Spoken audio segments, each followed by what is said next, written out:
रहस्यमयी हवेली। शहर से दूर घने जंगलों के बीच एक पुरानी हवेली थी। लोग कहते थे कि वहां रात को अजीब रोशनी दिखाई देती है और हवेली से घंटियों की आवाज आती है। कई लोग उसे देखने गए पर लौटकर कभी कुछ नहीं बताया। एक दिन समर नाम का एक युवक सच जानने के लिए हवेली पहुंचा। दरवाज़ा अपने आप खुल गया, जैसे कोई उसका इंतजार कर रहा हो। अंदर की हवा ठंडी थी और दीवारों पर जाले फैले हुए थे। सीढ़ियां चढ़ते हुए उसे लगा कोई उसके पीछे चल रहा है। उसने मुड़कर देखा पर वहां कोई नहीं था। अचानक दूसरी मंजिल के कमरे से हल्की सी रोशनी आई। जब समर ने दरवाज़ा खोला तो अंदर एक पुरानी डायरी पड़ी थी। डायरी के पन्नों पर लिखा था, जो भी इस हवेली में कदम रखता है उसे अपने सबसे बड़े राज का सामना करना पड़ता है। अगर वो सच को स्वीकार कर ले तो आज़ाद हो जाता है, लेकिन जो झूठ बोलता है वो हमेशा के लिए यहीं कैद हो जाता है। जैसे ही समर ने ये पढ़ा, कमरे का दरवाज़ा बंद हो गया और उसके कानों में एक धीमी आवाज़ गूंजी, समर, क्या तुम अपने सच से भागोगे?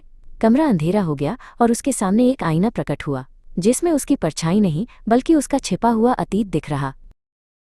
समर आईने के सामने खड़ा था। आईना चमक रहा था और उसमें उसकी असली परछाई नहीं बल्कि बचपन की एक घटना दिख रही थी। वो घटना जिसे उसने कभी किसी से साझा नहीं किया था। समर ने अपने सबसे अच्छे दोस्त सागर को धोखा दिया था।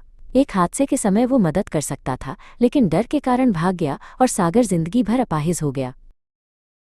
आईने में सागर की परछाई उसे घूर रही थी।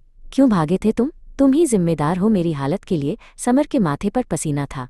उसके दिल की धड़कन तेज हो रही थी। हवेली की दीवारें जैसे धीरे धीरे उसके करीब आ रही थीं।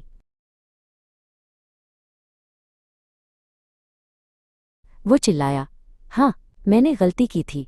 मैं डर गया था, मैं कायर था, लेकिन मैं अब अपने सच को स्वीकार करता हूँ। जैसे ही उसने ये स्वीकार किया, अचानक कमरा उजाले से भर गया। दरवाज़ा अपने आप खुल गया और बाहर का रास्ता साफ दिखाई देने लगा।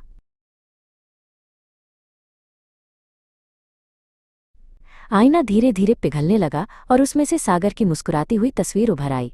अब तुम आज़ाद हो समर। समर लड़खड़ाते हुए हवेली से बाहर निकला। सुबह हो चुकी थी। वो जानता था कि उसने सिर्फ हवेली का रहस्य नहीं सुलझाया बल्कि अपने अंदर का बोझ भी उतार दिया। गांव वाले जब उससे पूछने लगे कि हवेली में क्या है, तो उसने बस इतना कहा, हवेली कोई डरावनी जगह नहीं, वो तो हमारे अंदर छिपे हुए सच का आईना है।